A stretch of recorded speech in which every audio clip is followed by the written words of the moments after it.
This Metaverse ETF is insane. Like, I don't even understand. What are we thinking, you guys? You already know the drill. Let's get it. Ooh, big bag. You not talking money, you can miss me with the chit chat. I'm not with the rah-rah or the What is up, you guys?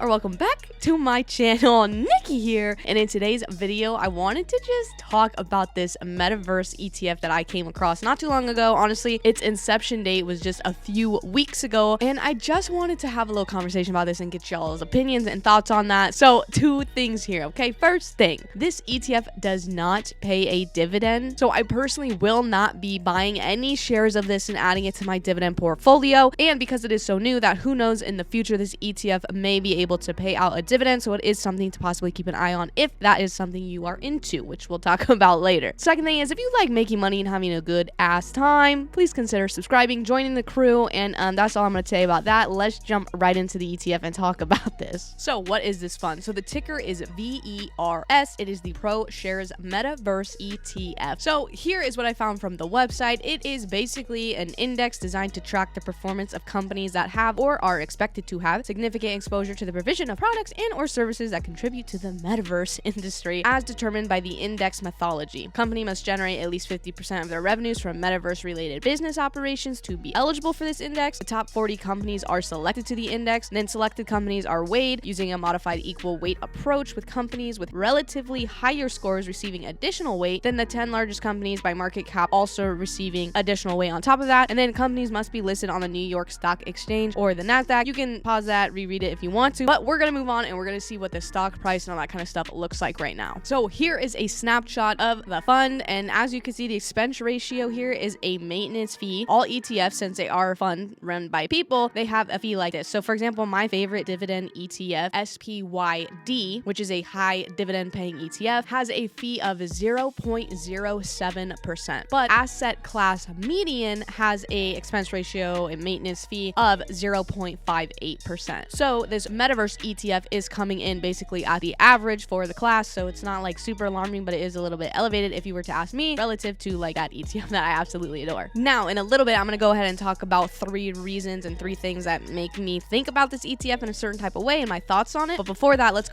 look at the sectors that this holds, and let's go ahead and look at the top 10 holdings. So you can see right here the sectors that are included within this fund. So media and entertainment coming in at the heaviest at 30.67%, semiconductors coming in around 25% after that, software services almost 18%, technology, hardware and equipment 12%, and then kind of fizzling out as you go down the line there. And then let's look at the top 10 holdings. So here are the top 10, and as you can see, Apple's coming in at almost 8.5%, and then you have Alphabet under that, Microsoft following pretty closely right after that, Meta obviously, Nvidia coming in after that, Himax Technologies, I honestly haven't heard of that, Amazon clearly, Vuzix, I don't know what a Vuzix is, but it's in there if you're into that. Snapchat, obviously we know that one. Coming in at the bottom there at the 10th holding is something called CEVA, I guess that's Seva Incorporated, at almost 3%. Okay, so now I just want to talk about my thoughts about this, okay? And I just need y'all to chime in with me and have a conversation in the comments, because I'm literally like, my mind is, I'm discombobulated, okay? I'm like confused by this. 1, virtual reality becoming a normal thing, or like how we actually, interface with people, buy things, sell things, and live in, is so far from actually what I feel like will really happen, that I feel like this is such a grasp that it's just, I truly think it's a joke.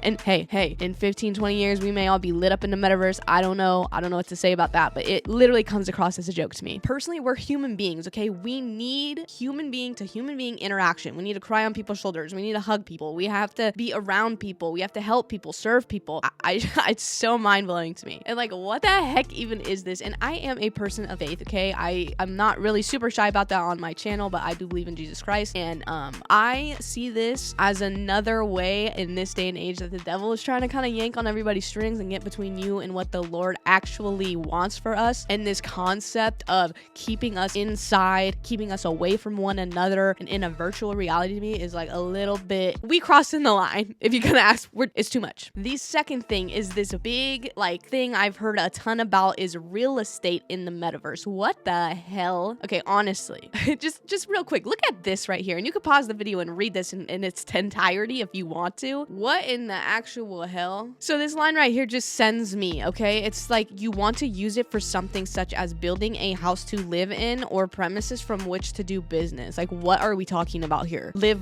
in a virtual reality. Living in a fake world is what you're telling me I need to spend money on to do. Have friends over to hang out. I mean, maybe we can all just take our NFT, you know, our digital art of some ape smoking a joint out in the ocean and put it up in our fake ass virtual world house in this metaverse. Maybe that's the vibe we're going for here. But also then I saw this in December. A fan of Snoop Doggy Dogg went ahead and paid $450K, okay, $450,000 damn dollars to purchase a piece of quote land in the metaverse next to Snoop Dogg's virtual property. Excuse me. You could go back and pause and read that entire article if you want to, but it's really honestly alarming. Like, what are we doing? How is someone gonna pay $450K for a fake home? Like, and you guys know how I feel about like REITs and actual real estate, and how I feel like real estate will never go out of style. And even this new competition of this virtual real estate in the metaverse coming in here, I do not see a problem with that even being somewhat of a competition to actual real estate, because please tell me I can actually hop on this bed back here and take a nap. What am I gonna do if I'm homeless because I spent $450,000 on some fake ass walls in a virtual reality in a video game? I'm gonna go live under some bridge somewhere in a cardboard box. At least I got my headset on. I'm all comfy cozy in my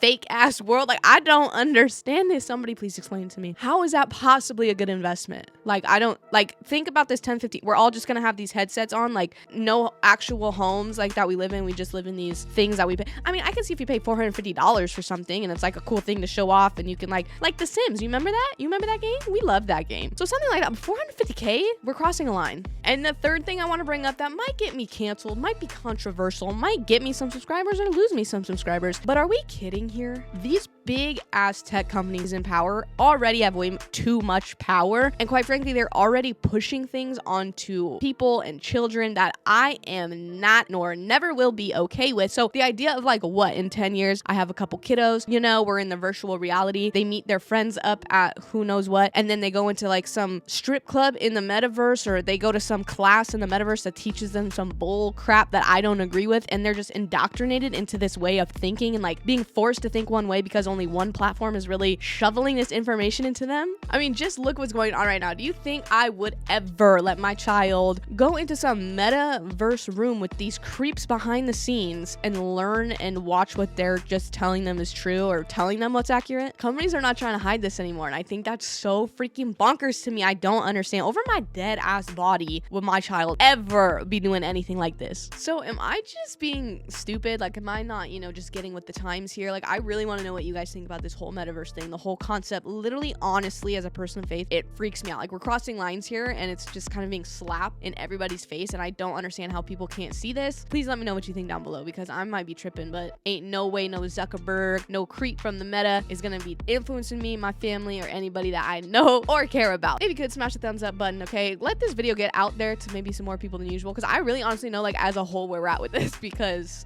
I can't. And you know what? In 20 years, if y'all are mad rich in the metaverse, you know what? Congrats to you, but I can't compromise on these kind of thoughts and these beliefs and what I have. So if you want to know actual, real, solid, good ass dividend investments I think you should be making, go ahead and watch this video right here. And like always, you guys, I love you. I will see you in the next video. Bye, y'all.